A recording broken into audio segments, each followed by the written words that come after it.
Welcome to the first of what would be 26 previews I'm going to be doing for each MLS team heading into this upcoming season. It's hard to believe, but we are only 23 days away from the new MLS season, and because of the fact that we are not that long before the season begins, I'm kind of working on every inch of time for these next couple of weeks to just do all 26 teams in terms of the previews heading into this upcoming season, and that technically I'm going to have to do all 26 of these video in 20 days, which means that there's going to be some days where I will actually do kind of like two videos where I'm going to be previewing these two teams heading into this upcoming season, and that there's also going to be some day where I'm going to have to do even 3 to 4 recordings because on that weekend, just prior to the weekends of the first match week of MLS, I'm actually going to be going on a business trip to Las Vegas, which means that I won't be at home for 4 days. I believe that weekend is going to be between February 21st to February 24th, and those days, instead of me just like not doing any video whatsoever, and that it now makes me 18 days to do all 26 previews for each MLS team, I am going to, like, leading up to those days when I'm about to go to Vegas for my business trip, I'm gonna have to do like 3 to 4 recordings where these are gonna be just pre-recordings where I'm gonna be timing to the specific day that I won't be at home to be uploaded on my channel, because after all, I don't want my channel to be idle for 4 days, and doing 26 preview in 18 days is just quite insane. And it's basically almost every single day I have to do 2 preview video. And keep in mind, these preview video isn't the only thing that I'm going to be uploading before the beginning of the season. I still have to upload my news of the week, and also I have to upload my Sports Hub series episode. So there's going to be some days where it could be free video uploaded on my channel, and I tend to not want to do free video per day because I just feel like that's just way too many video to push in one day, and just not only is a hassle for me to do that, but it also means that I basically force my viewers to watch that many video in a single day, and that they might not even get a chance to do that. So yeah, there's gonna be some day that unfortunately I have to do that, but I'm gonna try to limit that. And it's also why I'm thinking, since we are getting close to the beginning of the season, I might think about just doing one news of the week per week instead of just doing 2. Like, unless maybe if there is going to be a lot of signings that's going to be happening, maybe I'll just do like one news of the week video so that we don't have that situation where we are going where I'm going to have to upload 3 video per day because I also have to do a news of the week besides the 2 previews I'm doing on the same day. But that being said, let us now get into the first team that I'm going to be previewing, and I'm going to start off in the Eastern Conference and go alphabetical order before I'm going to go to the Western Conference and do the same thing, alphabetical order. And first off, we're going to talk about Atlanta United, who finished the season with a record of 18-4-12 and finished the season with 58 points. They scored 58 goals last season, 43 allow, and have a goal differential of plus 15. So last season their goal score definitely came down a little bit, but that has a lot to do with the fact that Atlanta last season was kind of undergoing a bit of a technician kind of change, where instead of just playing free-flowing soccer under Tata Martino, Frank de Boer kind of made this team a little bit more compact, and that they weren't kind of like a free-flowing kind of team under Tata Martino and just like score a bunch of goals like they did in that MLS Cup season in 2018. And by the way, they also got less points than they did in that 28 season when they win MLS Cup. I believe 11 points less than they did in that MLS Cup winning season in 2018. Last season summary, they finished second in the Eastern Conference. They got knocked out in the quarterfinal by Rayados in the CONCACAF Champions League. They did win the U.S. Open Cup against Atlanta United. They did, unfortunately, got knocked out in the Eastern Conference final against TFC, and that game, of course, was a bit of an upset because a lot of people thought Atlanta was going back to MLS Cup and that they were playing probably the weakest team left in the playoffs, and yet they still weren't able to get it done at home and go back to MLS Cup. And I think one more thing that I also want to note in terms of last season's summary is that they also won Campeones Cup. They beat Club America 3-2 in that Campeones Cup and becomes the first MLS team to ever win the Campeones Cup and become, I think, the first team in I think maybe 20 years now that an MLS team was able to beat a Liga MX team in a final match, whether it's the Campeones Cup or the CONCACAF Champions League or the old version of the CONCACAF Champions League, which I forgot what exactly the name of that is. Now, in terms of the player that Atlanta brought in this offseason, we got Brooks Lennon, Emerson Hyman. Technically, they didn't brought him in heading into this offseason because they technically had him on the roster last season, but last season he was actually on loan at Bournemouth, and this offseason they basically purchased that loan offer and make that loan a permanent signing, so that's why I included him on the in list. They also got Anton Watkins, Fernando Mazza, Edgar Castillo, Adam John, and Matthias Risotto, who just signed a couple of days ago with Atlanta United. And I also put a TBC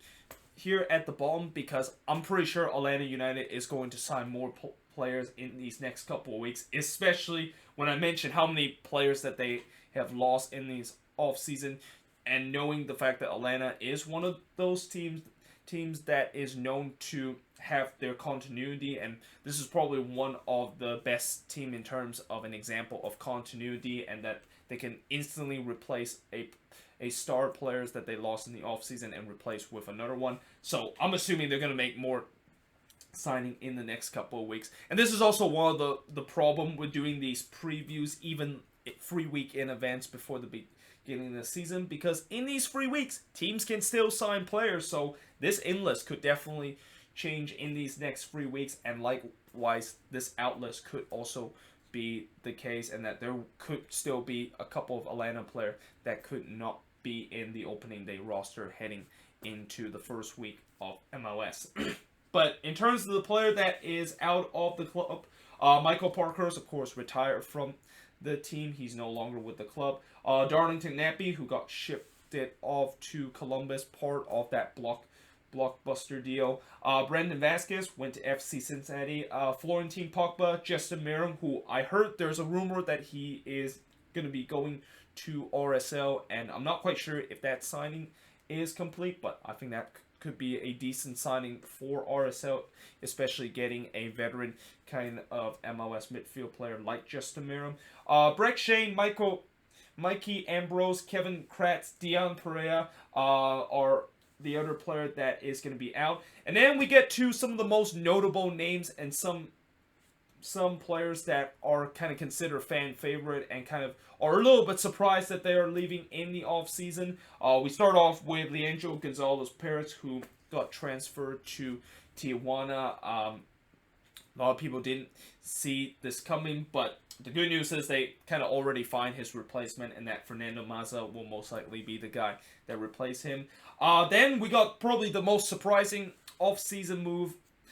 this offseason with Julian Gresso going to DC United, and they still have not found a replacement for him. And I could have also easily put him to what I'm going to be talking about, the big question heading into this season, and that, you know, when you lose a guy that was your top assist man last season and not only was a fan favorite of this team, but probably the most important player on this team besides Joseph Martinez, yeah, that is going to be very interesting to see how are they going to replace that continuity and replace that playmaking ability that Julian Gresso was able to do with this team last season. And then a couple of days ago, they of course sold Tito Villalba. This one isn't as much surprising because I know a lot of Atlanta fans, as much as they kind of said that Tito Villalba is going back to Paraguay, they knew that it was eventually going to have to happen because he was paying what they were paying him like $600,000 only to be sitting on the bench. And it's not because Tito Villalba is a bad player or anything. It's just that his position has already been been been kind of is in a position that also had some other star player that's kind of occupied that spot. And for whatever reason, Frank de Boer tends to not like to play Tito Villalba in the starting 11. So he unfortunately find himself kind of out of the squad, and that you knew that Atlanta wasn't going to continue to pay a guy that is probably one of the best players to bring off the bench, and in many ways a lot of teams would have had Tito Villalba as a starting 11, but obviously with Atlanta they just cannot afford him to just play off the coming off the bench and still make around 600,000 in terms of his salary. Now, in terms of the goal scored for Atlanta that I predict this season, I mean, this is a no-brainer. It's got to be Joseph Martinez. Like, unless if Joseph Martinez leaves this team, I'm just going to automatically put his name down if I have to mention who is Atlanta goal scorer, because, he is basically known as one of the most lethal, if not the most lethal striker in this league, and I won't be surprised if he's going to go into this season in the hunt to try to get the Golden Boot back after Carlos Vela had that historic season, and maybe he could even catch Carlos Vela heading into this season and maybe regain that record that he just owned surprisingly for only 1 year. Like, of all the years of MLS where we saw when Joseph Martinez broke that record of the most goal in a single season, we thought that goal record was going to stand for a bit until last season. Carlos Vela proved otherwise, and he scored 34 goals this last season. So, are we going to see a 35 goal scored this season? We shall see how that's going to go. Now, playmakers for this team, I'm going to say Pity Martinez, and I think the responsibility of being the players that is going to be the main number 10 and the guy that gonna pretty much provide the service for Joseph Martinez to put the ball in the back of the net is now going to be falling all on Pity Martinez. Like, unless if they're planning to maybe add a couple more addition in the attacking midfielder area, there's no doubt that Pity Martinez is going to be the main man after Julian Gresso is no longer on this team. And in some way, I think Pity will be happy the fact that he's going to now be the main man, but at the same time, that also means that the pressure is going to be even more now on Pity Martinez to deliver. I mean, last season, he got off to a rough start, kind of picked it up in the second half of the season and finished third on the team assist chart, but this season, he really need to step up, and that, 9 assists last season wasn't a bad year, but if you're paying a guy that is your record signing from the previous season, 9 assists is not gonna cut it if you're going to try to pay that amount of money, and that he should easily be one of the guys that is going to be the top assist leader, not only on this team, but also might be in the entire league. So this is a big year for Pity Martinez, and that let's hope if he can do some good things so that he can back up that transfer fee that Atlanta pay not a couple of years ago, but just 2 years ago, which was a record transfer deal in MLS. And in terms of MVP, again, it's going to be Joseph Martinez. And before, I would have either say maybe Julian Gresso could sneak into this conversation of MVP, and I can even go as far as saying maybe LGP could sneak into this. Well, actually, not LGP. Just forget what I said there. But I would have thought Julian Gresso would sneak into that conversation because he was just basically an all-versatile player that not only can be a player that provides the assist for this team, but also could play in the fullback position and be a very decent defender. But since Julian Gresso is no longer on this team, that title pretty much is now owned to Joseph Martinez, and he's definitely going to be the main MVP of this team. Now, surprise package, this is going to be an interesting one because I could have easily gone with some of the new signings that Atlanta has signed. I could have maybe gone with Fernando Mazza or even Memphis Rizzetto, or maybe some of the guys that Atlanta might sign in these upcoming coming weeks. Well, actually, those guys that they might sign in the upcoming weeks, I wouldn't put them in the surprise package because we don't know who exactly those guys is going to be. But I'm going to say Emerson Hyman is going to be the surprise package. I mean, I thought he looked pretty impressive when he was playing with Atlanta on loan from Bournemouth. Frank de Boer seems to like to start him in that midfield role, and if he can provide that same kind of quality that he had when he come to Atlanta in the second half of the season, I think he could be a very big surprise, and at least he could be a guy that kind of replace a little bit of that role that either Julian Gresso or Tito Villalba or even maybe Darlington Nagbe can do in that field spot. So I think he could be one of the surprising package heading into this upcoming season. But now talk about what I like about Atlanta heading into this upcoming season. They still have a good attacking core. Yes, I know they lost Julian Gresso and Tito Villalba, and I know they lost a lot of big kind of attacking piece going for on the attacking core. But keep in mind, they still have one of the best, if not the best, goal scorer in the league in Joseph Martinez. They have Pity Martinez that I think he's gonna definitely be much better than he was last season. And let's also not forget that they still have Ezekiel Barco, which last season I guess he kind of started hot, but then he kind of disappeared a little bit. And Ezekiel Barco is another guy that I think he has a lot to prove heading into this upcoming season, especially when Atlanta just paid $15 million, and that he was also the original most expensive MLS transfer of all time. So they still have a decent attacking core, even though they did get rid of a couple of guys on that attacking part. And again, there's no doubt that they are going to eventually find some more attacking piece on this team, and we will see if those attacking piece can add in even more firepower that this Atlanta team has always known as being a team that is very good for on the attack. Now, the big question heading into this season, it's pretty obvious what the big question is, and I kind of mentioned it a little bit, is will this high turnover rate of the roster this offseason affect Atlanta United's season? I mean, losing some of your most important key player like Julian Gresso, Leandro Gonzalo Perez, Tito Villalba, Darlington Nagbe, and even at the back, Michael Parkhurst, which was such a leader to this team. Is this going to have a big effect to Atlanta? I mean, I know Atlanta, they are going to find a replacement for some of these guys, and they're going to show why they're one of the best team in terms of the continuity department. But here's the thing. These guys that they, of course, are going to replace that they lost in the offseason, you have no idea how they're going to perform, and that there is no guarantee that they're going to be just as good as the player that they recently had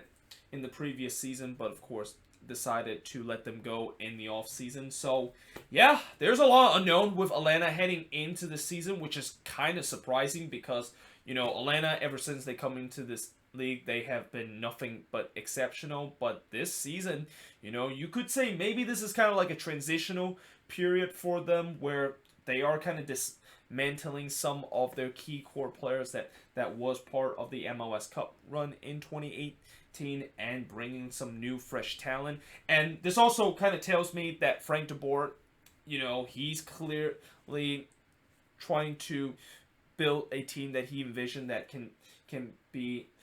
get this Atlanta team back to MLS Cup. And there's no doubt that whatever his team that he's going to be building this season,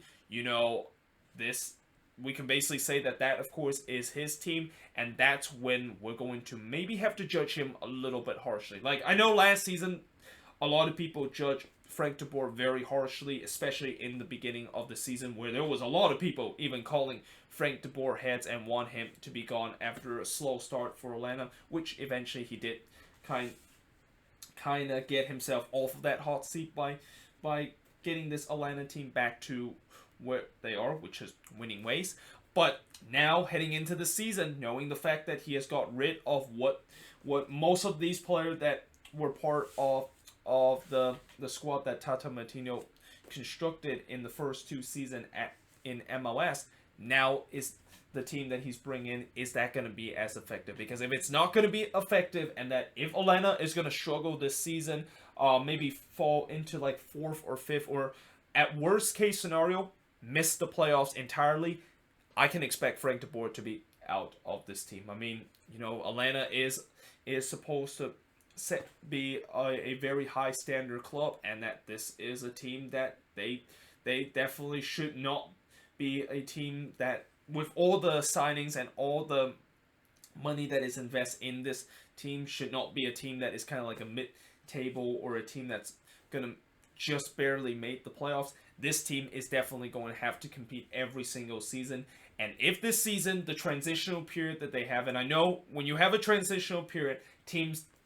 tend to not do as well as they have done in previous year, but we're talking about Atlanta United here, and we're talking about one of the most expensive squad, and some of the most talented player on this squad left, that should not be a team that is going to be struggling to make the playoffs, and should be a team that should not only challenge to be in the top part of the Eastern Conference, but also challenging for MLS Cup. So, yeah, either way, hope you guys enjoy this video. If you do, make sure you guys leave a like, smash that subscribe button. Let me know in the comments below if you're an Atlanta United fan. What do you think of this? And, what do you like about this team heading into this upcoming season? And what is your one big question? And what's really your one big fear about this team heading into this upcoming season? Obviously, I know a lot of people was going to say the high turnover rate, but is there other things that you are going to be a little bit concerned about Atlanta heading into this upcoming season? Let me know in the comments below. But yeah, hope you guys enjoyed this video, and I will see you guys next time.